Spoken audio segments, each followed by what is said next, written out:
separating out our first set of superficial muscles, the pectoral group.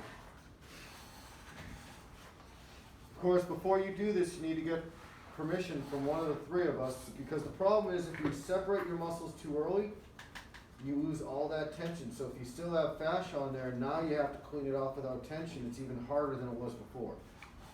All right, so there's really only two muscles we're looking for right here.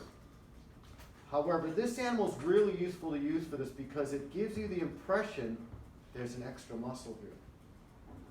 You see that? If you didn't know what you were doing, you might think that this is the cleavage point between superficialis and profundus, when actually the cleavage point is right here.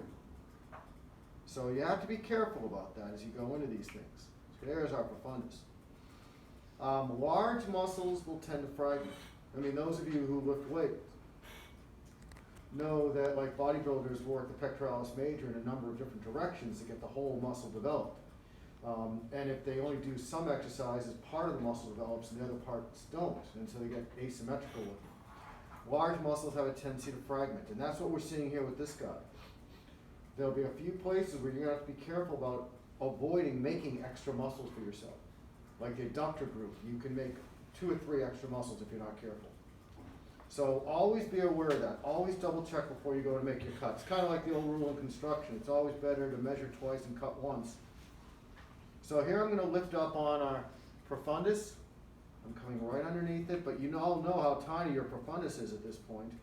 So if you're not careful, if you slip up, you could slice into the profundus or slip down and cut into these muscles. So you want to be very careful as you do that. And you're going to come down to the insertion, but you can, to the origin, but you can only go so far but without losing it. Some of these are easier to clean than others. So you got to be a little careful as you do that. And of course here I'm picking now up on the superficialis, but as I put the profundus down now, you can see that border a lot better. Compare that to the other side, which hasn't had that done yet. And even just that little teeny bit of cleaning makes it a lot easier to see your border and identify the muscle. All right, so now our superficialis, which is going to be a little tougher on this animal probably than most of yours. Notice I'm very carefully pushing down on the profundus. And then I can slide through the connecting collagen bundles.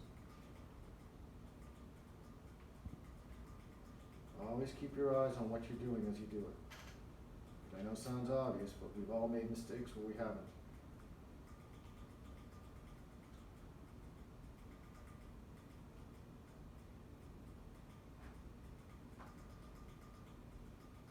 And again, once I lay that down,